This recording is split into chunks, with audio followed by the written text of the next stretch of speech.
وَهُوَ الَّذِي فِي السَّمَاءِ إِلَٰهٌ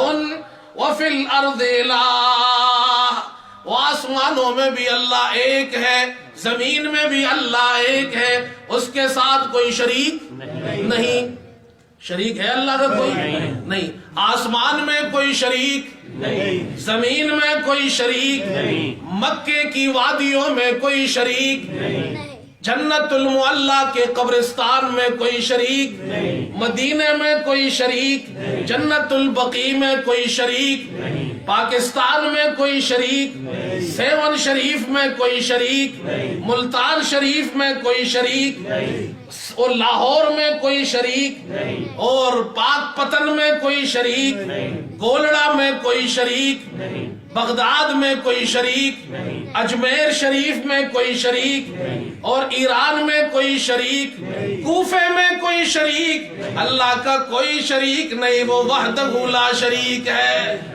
اب آپ مجھے بتاؤ، جو اللہ کے ساتھ شریک کرے گا مسلمان ہو سکتا ہے؟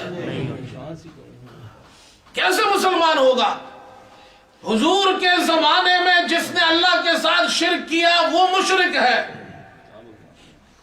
تو جو آج اللہ کے ساتھ کسی کو شریک کرے وہ کیسے مسلمان ہو سکتا ہے؟ اس لیے میرے دوستو، شرک سے بچو، عقیدہ توحید پہ قائم رہو۔ گنہگار انسان کی مغفرت ہوگی، مشرک کی مغفرت نہیں ہوگی، یہ اللہ کا فیصلہ ہے۔ گنہگار کی مغفرت ہوگی لیکن مشرک کی مغفرت نہیں ہوگی، پھر گنہگار کوئی بھی ہو۔ الطاف حسین حالی بڑے شاعر گزرے، فرمایا کہ کرے غیر گر بت کی پوجا تو کافر، کرے غیر گر بت کی پوجا تو کافر، جو بیٹا بنائے خدا کا تو کافر، کواکب میں مانے کرشمہ تو کافر، جھکے آگ پر بہر سجدہ تو کافر،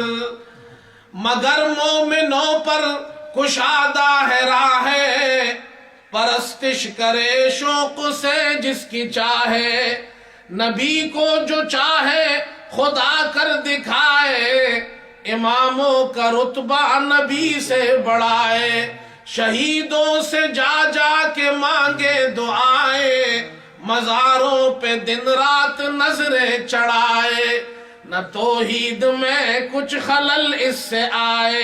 نہ اسلام بگڑے نہ ایمان جائے۔ شرک سے بچو، یہ سر ایک اللہ کے سامنے جھکتا ہے، کسی اور کے سامنے نہیں جھکتا، یہ جھولی صرف ایک اللہ کے سامنے پہلانی ہے، اللہ کے سوا کسی اور کے سامنے نہیں پہلانی، ایک کلمہ لا الہ الا اللہ پڑھنا ہے، اس کے ساتھ کسی اور کو شریک نہیں کرنا۔